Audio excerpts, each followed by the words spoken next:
It's a pristine wilderness like no other. These are some of the largest and last remaining evergreen forests on the Indochina Peninsula. But across the land, the Cambodian government has allowed agricultural developers to slash, burn and plant cash crops. And illegal logging has spread out to nearby protected forests, leading to a timber pillaging frenzy. 101 East investigates the wholesale destruction of Cambodia's rainforests.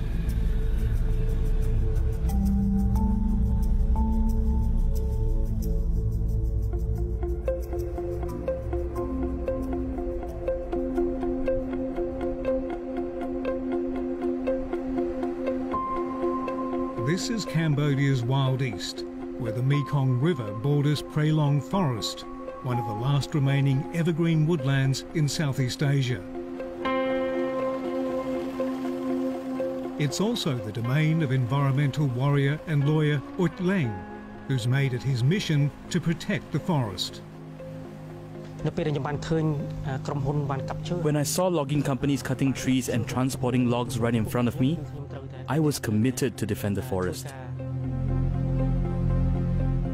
Today, Leng is gathering evidence of illegal logging to pass on to conservation agencies and foreign governments.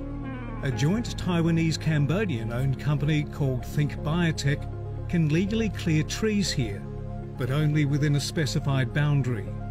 So where are we going now? To see the recent tree of Mr. Chan.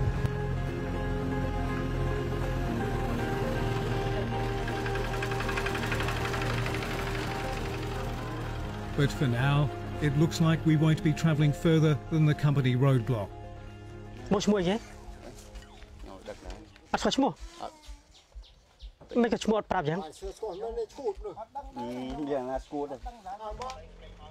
Leng is investigating claims the company is pressuring villagers to give up the precious resin trees they're legally entitled to tap. The company says if you don't accept the money, you get nothing.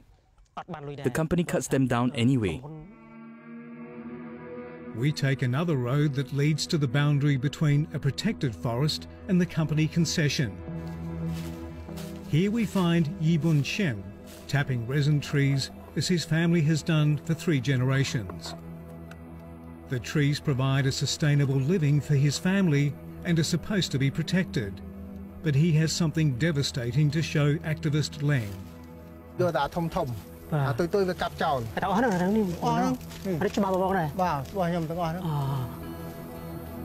Jem says he refused to accept any money for the trees, but Think Biotech cut them down anyway, 2,000 of them. Leng records the carnage and takes the satellite coordinate of every fallen tree. I feel very upset for the lost forest from which I make my livelihood. When I came here, I'd always see many monkeys jumping and screaming all over the place. Now it's quiet. As we film, other villagers are scavenging for leftovers. Many sell timber back to the companies that chop down their trees in the first place. This is a village divided. Some here are trying to protect the forest, others are paid by the company to tear it down. Deputy Village Chief Seng Lueng is on the side of conservation, even though he's an official from Cambodia's ruling party. We all really want to stop the forest from being destroyed, but we don't know how to do it. But you are a government official, and your own government is allowing this to happen. What do you think of that? The people dare not say anything. The royal government already granted the concession. The government is like our father, and we are their children. As we drive off into the darkness, the forest comes alive with activity. On a road directly out of the protected area, we encounter a rattling convoy of timber tractors. So this is illegally logged? It's completely illegal because they cut inside the protected area. Then, in a clearing, a roadside stop and what Leng says is a ranger post. So what are illegal loggers doing at a ranger station? They waiting to take the money from the driver, you see. Accusing rangers of taking bribes is a serious claim. I take Leng's allegation to Net Pectra, a senior Ministry of Environment official. An activist told us that they were paying bribes to the rangers. Do you believe that would be the case? This is an illegal act, and the ministry would not tolerate this. We do not support those who abuse the law, and any activist who saw such activities should gather evidence and report to the Ministry of Environment so we can take legal action. Handing over evidence is precisely what Leng has been doing for years. Using GPS tracking, satellite imagery and drones, he forensically exposes the big illegal loggers. I gather evidence in order to make reports about forest crimes. He's infiltrated their syndicates and recorded reams of damning evidence. The picture that emerges is one of an environmental apocalypse orchestrated on a national scale. But it seems the government is not listening. I used to submit it to the government on several occasions, but my reports were deemed dissenting, negative and baseless against the government. This is the destruction of pristine wilderness and ecosystems. The companies have another word for it: reforestation. They're planting cash crops like rubber and acacia. We've followed the trail of resin trees cut down from Prelong forest. They've ended up as plywood. The chairman of Think Biotech is Lu Chu Chang. He says he can do what he wants and his government-granted concession. In my area, I must clean all in my concession. Because this area must be clean, then we plant the tree. Others area, we cannot touch. Do you clear timber outside of the concessions? No. We spoke to a villager who said he was told that if the company couldn't buy the trees, they would take them anyway. Does that happen? I never buy from the village. I just take from my concession. Lu admits protected timber might end up in his sawmill, but blames any violation on unscrupulous contractors. He can't explain why big coordinated logging convoys are travelling at night. Why do they travel at night time? They travel at night time? Yes. Usually, I know they travel at daytime. The company chairman claims he's supporting poor local communities, offering jobs to clear the forest so that something else can be planted. I will create the new town for the local people to set up school, to set up everything in this commune.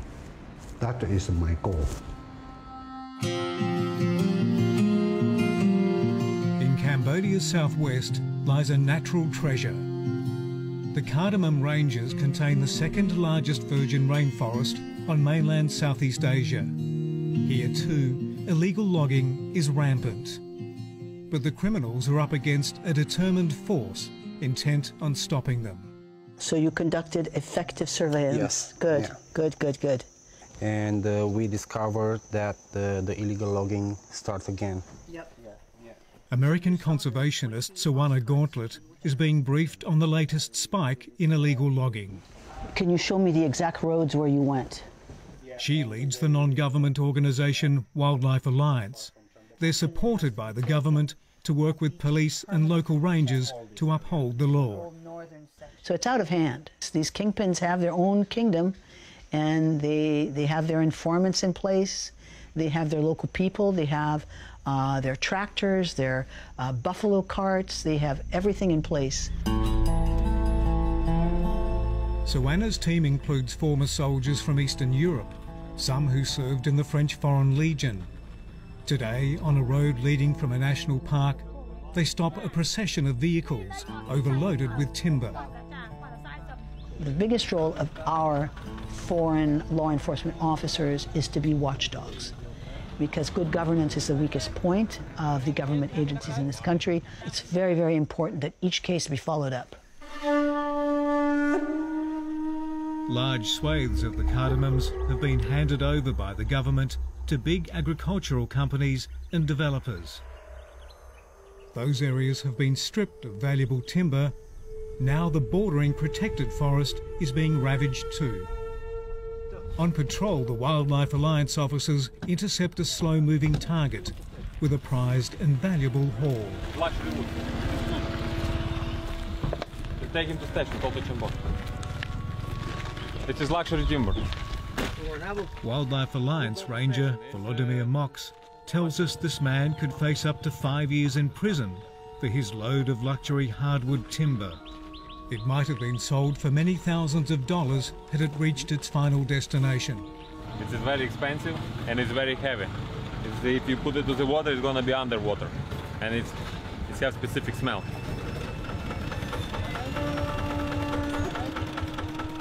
The rangers confiscate the timber and seize the loggers' tools of trade as well. They must have permission for chainsaw. They have to be exact name of operator, have to be exact area where he have right to cut.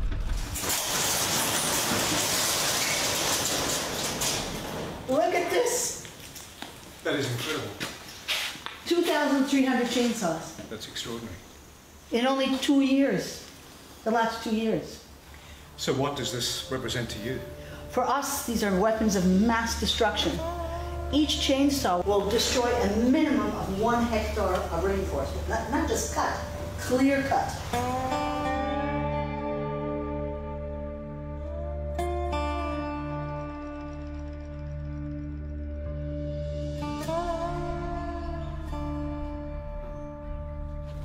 I'm heading into the wilderness with Wildlife Alliance enforcers, police and rangers. They have intelligence of an illegal logging camp deep in a protected area. After walking 7 kilometres, it's the camp dog that gives away the location.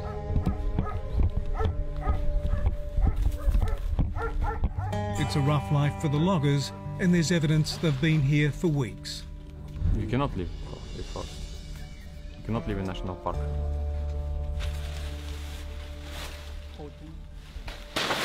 And to send a message, this forest camp is destroyed.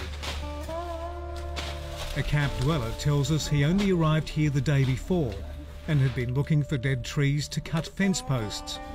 But he and the other occupants will be looking for somewhere else to sleep tonight.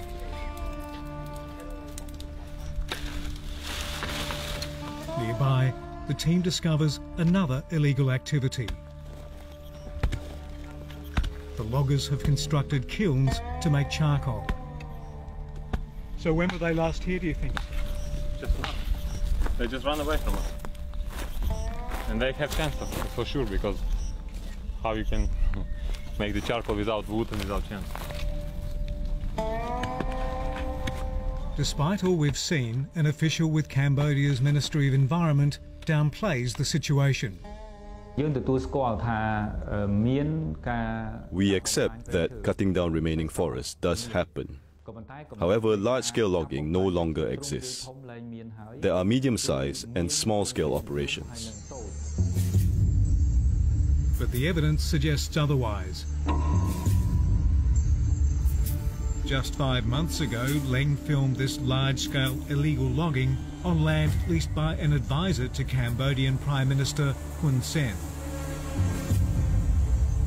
But long-time conservationists like Sawana back up Leng, saying Cambodian forests are being systematically exterminated.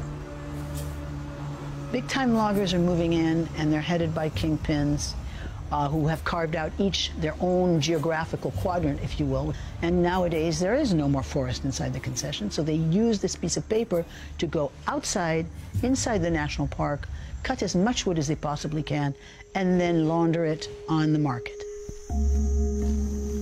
In this small pocket of the cardamoms at least, Wildlife Alliance is fighting to hold back the surge of forest destruction. Is our reality just a bubble in the middle of this country? I've often thought about this, and I think that the feeling is there. And outside of the bubble, the floodgates have well and truly opened.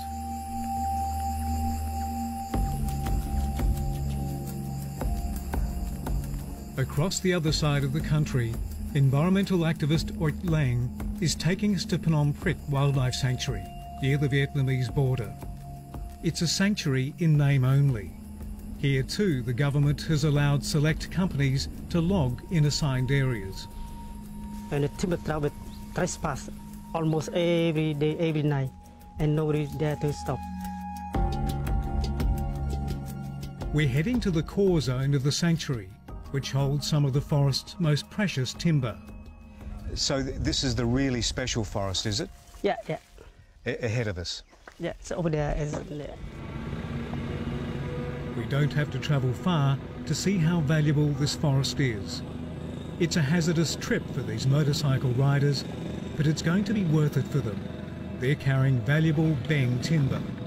The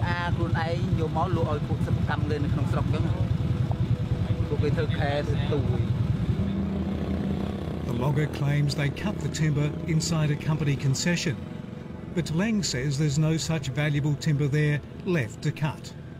I think they lie to us. It's not true. So what he's saying is not the truth. He actually stole it from the protected areas. Yeah. Each piece of timber can be sold to traders for as much as $250. This is probably a $10,000 convoy. A sign declares this area is deserving of the highest level of protection. So no one's taking much notice, are they? Not of the government. Government saying officially you can't log.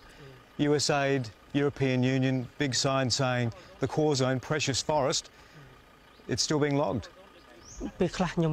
Sometimes I cry. I feel disappointed because I'm not able to protect the forest. I see that the destruction is so big, but no one helps to protect it.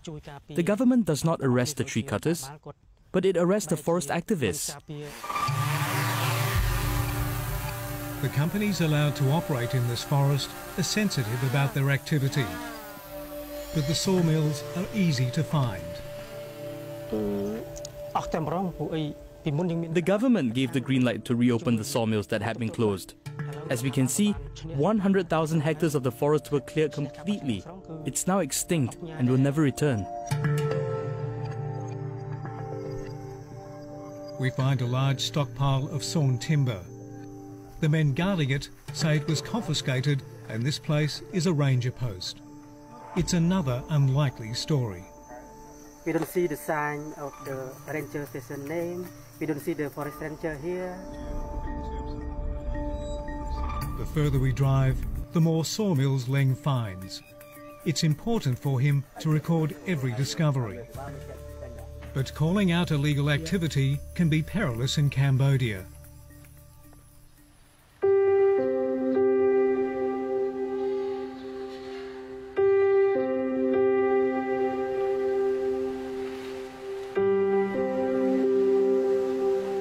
At a grave in the capital Phnom Penh, a proud son remembers a brave father, an icon of Cambodia's environment movement. Udom is the son of Chut Wuti, who paid the ultimate price for his activism. He really wanted me to love nature. What he wanted was to stop the destruction of Cambodian forests.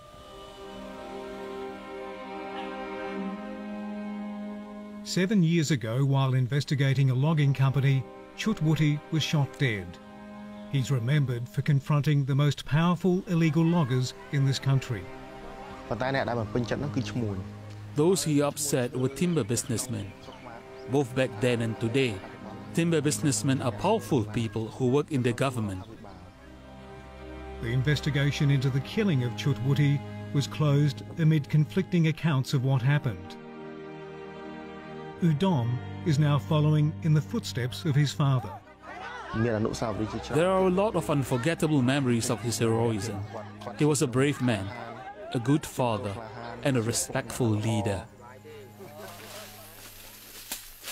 Treading a similar path to Chutwuti, Leng navigates a dangerous course. The royal government is involved in corruption, and therefore the government, armed forces, and the companies hate the forest defenders. My drone was smashed several times. I received death threats. I fled Cambodia to Thailand, to Siam Reap province. However, I still continue my work. Leng and his team are camped out for the night. They've been tipped off there is timber on the move. And where it's going is an international scandal.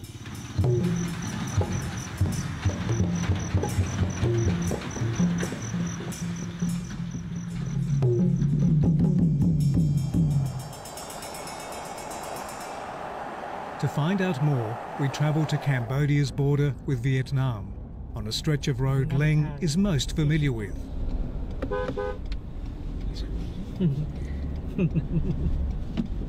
He worked for the timber tycoon, we can say. Along the road, Leng recognises spotters for the timber smugglers.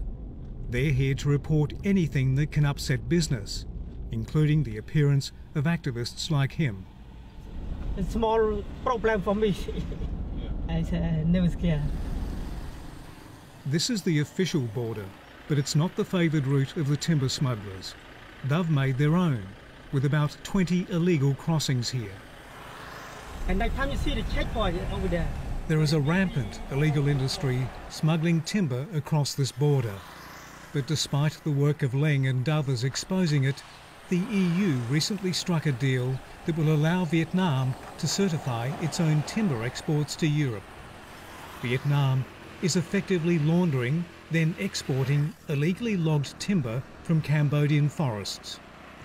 I'm fed up with the European Union. They are donors, yet they engage in the timber trade with Vietnam, even though they know that Vietnam is a rascal and a thief who steals the timber. The EU says the deal will only proceed if it's convinced Vietnam is acting lawfully. But there is no doubt about this illegal cross-border trade. It's something even high-ranking officials in the government admit.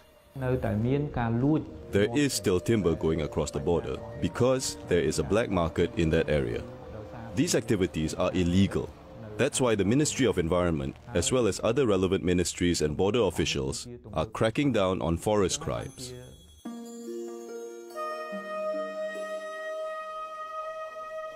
Back in the Cardamom Mountains, Wildlife Alliance foreign enforcer Inescu Dragos plans another day's patrol with local rangers and police.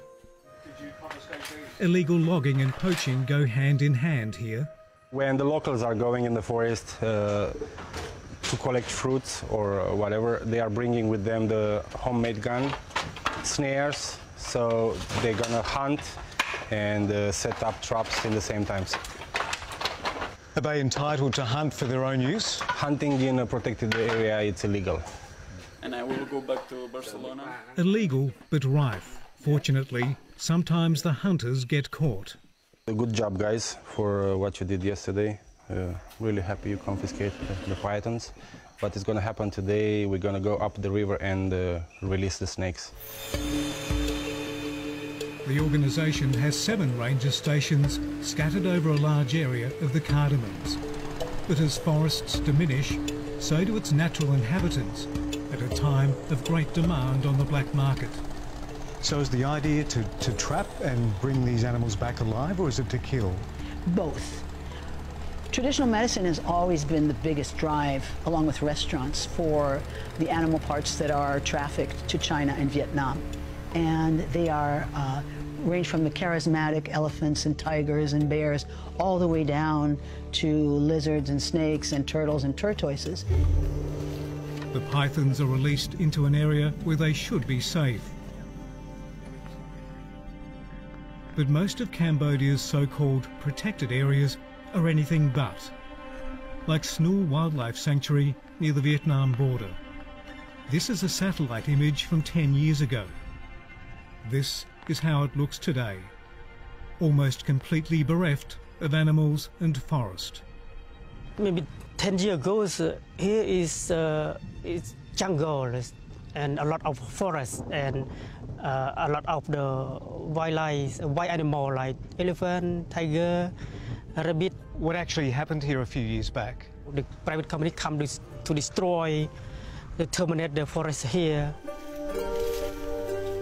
In this poor country, people are living off the land as they always have. But the lure of fast money is pushing many to ravage their irreplaceable forests. Promoted by logging companies, seemingly condoned by Cambodia's government, the largest rainforests in Southeast Asia may soon be a wilderness lost.